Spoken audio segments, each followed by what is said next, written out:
Good morning. This is the video for AP Stats, section 9.2. We are ready now to actually perform the test about a population proportion. Remember from section 9.1, we're now testing some hypotheses. We have a null hypothesis, which is the hypothesis of no change. Excuse me. And we have an alternative hypothesis, which is either less than or greater than or not equal to. We're wondering if there's evidence to support the alternative hypothesis. And so we take a sample and from that sample, we calculate what we've called this p-value, which now we're going to actually do the calculating. Remember, the p-value is how likely are we to get a result this extreme or more extreme if the null hypothesis is true.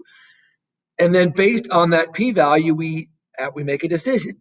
Remember, if the p-value is low, if it's less than the significance level, we reject the null hypothesis, which means there's evidence to support the alternative hypothesis.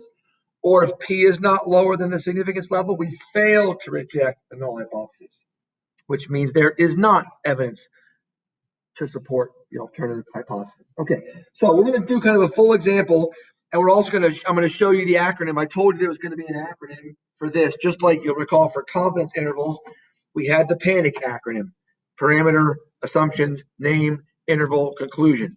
I'll remind you, whenever you see construct and interpret a confidence interval, use the PANIC acronym. Similarly here, when you're asked to test a claim, like, is there evidence to support a claim?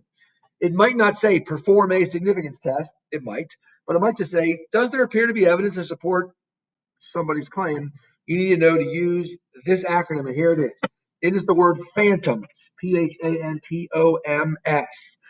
They each stand for something. P is the parameter, just clearly, what is it? Remember, the parameter is either the population proportion, P, or the population mean, mu. The hypotheses is H. That's my null hypothesis and my alternative hypothesis. A for assumptions or conditions, those are the same as before. Is it random? Is it independent? Is it normal? So those are the same things you need to check for that we do for confidence intervals show up here for significance tests. N is the name of the test. For the moment, one proportion Z test. You recall back in chapter 8, it was one proportion Z interval or a T interval. Now we're doing testing of proportions. So it's a one proportion Z test. Now, this T, the test statistic, that is the number of standard deviations above or below the middle that our result is. Like the result that we got, the one sample proportion we took, how many standard deviations is that away from the middle? And I'll show you here in a second what math we're doing to calculate that. Luckily, when we go to the calculator and perform the test, it gives us that number, but I'll at least show you where that number is coming from. And then O, kind of making the acronym fit, stands for obtain the p-value. Remember that p-value is what's the probability of getting a result that extreme. And then if that's lower than alpha, we reject the null hypothesis. So M is make a decision, and the decision is always either to reject the null hypothesis or to fail to reject the null hypothesis. And then S is just state your conclusion in context. So the plan here is to do one full example, and then I think your assignment only has two full examples. First, let's talk a little bit about the test statistics. So here's a formula that'll make sense in a second. Let me go back to the example from last video. We had me shooting free throws, and I hypothesized that I made 80%. That was not. Yeah, my null hypothesis was that. My alternative, remember Matt said I thought I was worse, because P is less than 0.8. And so I took a sample, and I think my sample statistic, I think it was 0.76. I made 76%. So I drew this graph last time. Here's 0.8 in the middle. Here's my result of 0.76. And the question is, remember, the p-value is what's that shaded probability? What's the probability of getting a result as extreme or less extreme? Well, the mean of this distribution is going to be in the middle, that p sub 0, that 0.8. The standard deviation, I need to remind you what you already knew about standard deviation and how to find the standard deviation and how to find the z-score. Remember, the z-score is how many standard deviations above or below. So I'll remind you back in I think it was chapter 1, we had this formula for a z-score. Like if I had a test and I knew the average and I said, hey, my score was a whatever, we did that math. My score minus the mean divided by the standard deviation. that gave the number of standard deviations either above or below the mean that the one particular value was. Well, this formula over here does that same thing, just kind of with this new context. I have my one sample proportion, my p hat. The question is, how many standard deviations above or below the middle is my one number? So that I'm looking at this formula, p hat minus p sub 0, that's the equivalent of x minus mu. That's my one particular p hat minus the hypothesized p. And then that denominator, that square root of p sub 0, 1 minus p sub 0 over n, we saw that as the standard deviation of this sampling distribution of sample proportions. So that number, whatever we get and we do that, that's my test statistic. That is the number of standard deviations above or below the mean that one particular number is. Again, when you use the calculator, it'll tell you what that number is, but it's worth knowing that's what we're doing. Okay, so having said all that, let's do one complete phantoms example. Here it is. The potato chip producer of section 9.1. Now, I went back to section 9.1. I will tell you that they think the percentage of bad potatoes is 8%, but we're wondering if it's more than that. So we'll get to that in a minute. Just received a truckload of potatoes from its main supplier. Recall that if the producer finds convincing evidence that more than 8% have blemishes, the truck will be sent away to get another load. A supervisor selects a random, underline that word, random sample of 500. An inspection reveals that 47 of the potatoes have blemishes. Carry out a significance test at alpha equals 0.05. So let's phantoms this, and I'll be typing some and writing some. P is my parameter. My parameter here is, in fact, a population proportion P, which is the proportion of potatoes with blemishes. Not P hat, but the actual population proportion. The proportion of potatoes with blemishes. That's my parameter. H is my hypothesis. And so I'm going to go back to scribbling now. My null hypothesis is that, that's a colon, is that the proportion really is, let's say, 8%, 0.08. But we're wondering if there's evidence that P is greater than 0.8. So my alternative hypothesis is that P is greater than 0.08. There are my two hypotheses. Okay, now let's talk about the assumptions. We have random. Is it random? Again, if I go back to the problem, I think I underlined the word random. We need it to be a good sample. Otherwise, we're wasting our time doing all this fantastic math. But it was a random sample. So again, I can, just like before, I can over here, I can say, nope, not like that. I can say, is it random? I can say given. Given that it's given, yeah, good enough. Is it independent? Remember, this is when we have to know, is n greater than or equal to 10n? Is my population big enough that by taking these potatoes and checking for blemishes, I'm not changing the proportion significantly of what proportion are blemished? So in this case, I took a sample of 500. So 10n turns out to be 5,000. And again, I'm just going to say, is my population that big? We're talking about potatoes. So I would just say, surely there are more than 5,000 potatoes. My family probably eats enough for that many in a year anyway. So we concluded that the population is at least 10 times bigger than the sample size. And then what about, is it normal? And remember, this is the condition that's different for proportions than it is for means. For proportions, we have is and p hat at least 10, and is and q hat at least 10. Those are the conditions we need to meet. Remember that, and it's the same as with confidence intervals. Remember that np hat is the number of successes. So we could do the math. It would be 500, that's n, times it said it was 47 out of 500 had blemishes, but that's just going to be 47. Like, no need to do that math because they gave us the number of successes and they had blemishes. And then the rest of this is the other 500 minus 47 is what? 453, I think. So that's 453. So that's NQ hat. This is NP hat. So yes, are they both at least 10? Sure they are. Correct. So I have met the three conditions. Random, independent, normal. So I'm done with the A in my phantoms. Next comes the name. Again, at the moment, we only know one name for these. So the name of this is a one proportion Z test. Be real careful. Common mistake on these calculators when you go to on the calculator, when you go to the stat and test, there's a one proportion Z interval on a one proportion Z test. Make sure you're picking the correct one. So that's the name. Next comes is the T, which is the test statistic. So you're calculating how many standard deviations above or below. So let's think about this. I'm going to draw a picture here, do some math, but the calculator will do this for us. But I need you to understand where it's coming from. So here is my normal distribution. The middle is 0.08. That's a 0.08. My sample proportion, which turns out to be 47 out of 500, well, if I decimalize that, that becomes to be 0.094. Happens to be 9.4%. So somewhere here is 0.094, and the test statistic is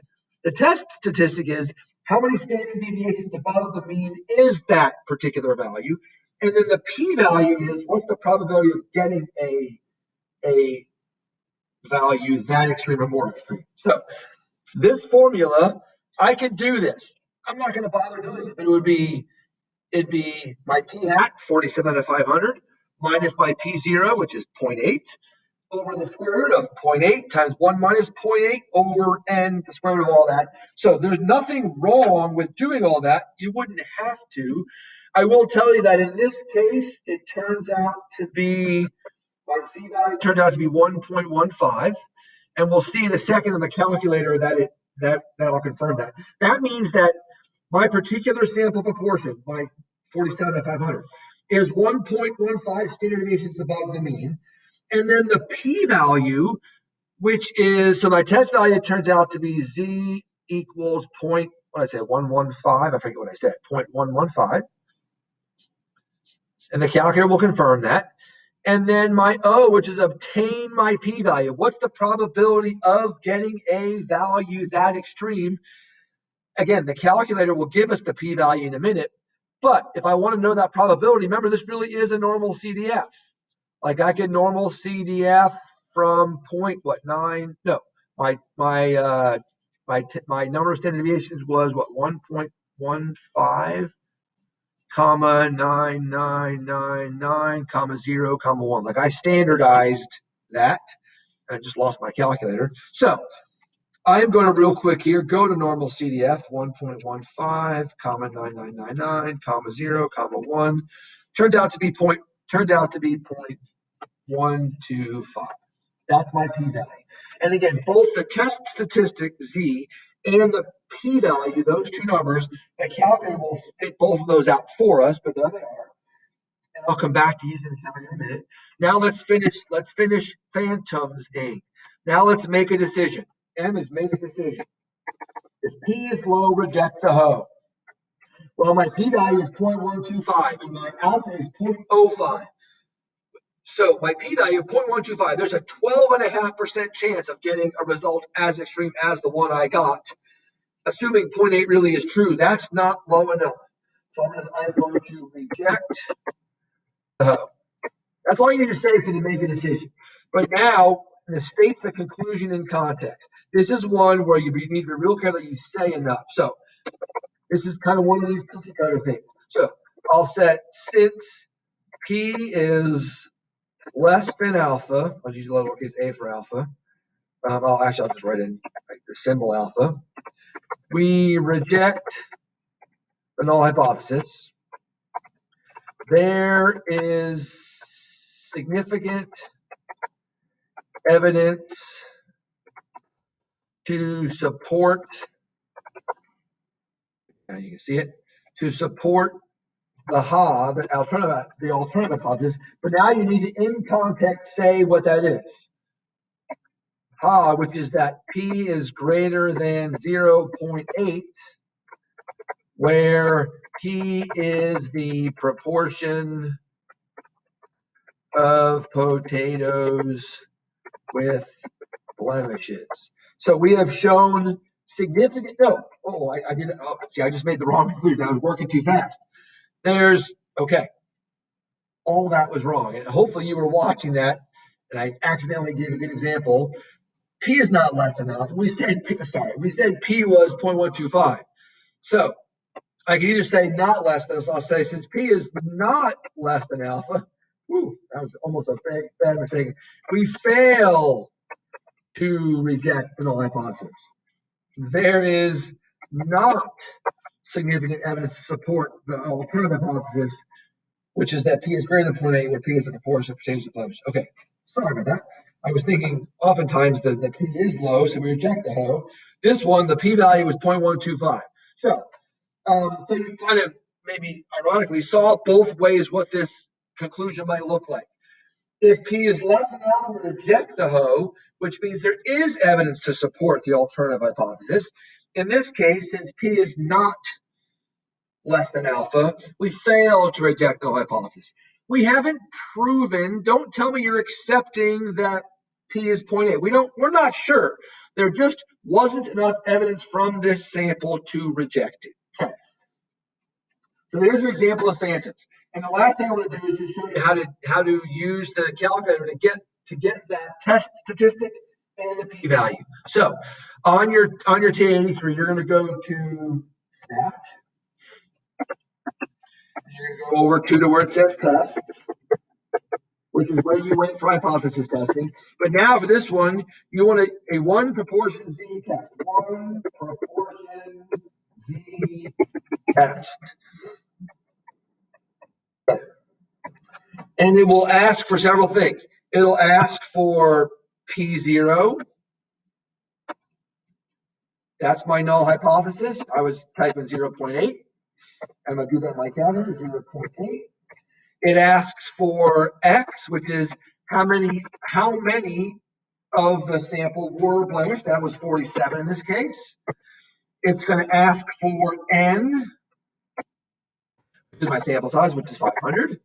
And then on here, I don't know if I can show this real quick. You notice it says the proportion. It says not equal to or less than or greater than. So it just wants to know, are you looking for evidence that P is not equal to P sub 0 or less than P sub 0 or greater than P sub 0? And in this case, we want, actually I didn't change my numbers here. 47 is X, 500 is N. And I'm going to select greater than. So now I think this looks good. I've got 47 for X, I've got 500 for N, and the proportion, I'm looking for evidence that P is greater than P sub 0. And then I just go down to calculate. If you'll notice there's a draw button there. If you draw it, it'll show you a nice picture of let me fix my zoom here. Oh, there it is. Okay, I have a weird function here. So, I lost it. Stat tests, one person Z tests, draw. You'll notice it will, no, it won't. Oh, I didn't calculate yet, sorry. Stat tests, one proportion Z test, 0.8, 47, 500, calculate. Okay. I was looking for, again, I have another typo here. I'm hoping you guys that are watching this are yelling at the screen here. I was thinking 0.8 from my free throw percentage. The null hypothesis is 0.08, 8%. That makes a big difference. So on here, it should have said 0.08. I'm inadvertently doing some good error correction here. So 0.08, 47. Okay, now if I draw it. So here's a picture of, this picture looks a lot like the picture I drew. But more importantly, I want to go to where it says calculate, one proportion Z test, calculate. Now, I will just show you that says Z equals 1.15 and my P equals 0.124. Now, you'll notice that says 0.124. My other one, I think, used the table, so that's a rounding thing, not really relevant. So we did, in fact, end up with the test statistic, Z equals 1.15, and the P value 1.24 or 1.25, either one is fine. I did that backwards also. That was not 1 point. It was 0.124 or 125. So there's your example of using the phantoms acronym to test a hypothesis about a proportion. I will tell you the next video, which I'll post tomorrow, is for a mean, which is very similar, except you'll recall the assumptions are a little different with the mean. It's a central limit theorem or as opposed to NP and NQ. Other than that, the process is very similar. So, and then your assignment for this for 9-2 is just 2 of them, 39 and 40, and you are using the phantoms process for both. Have a great Monday.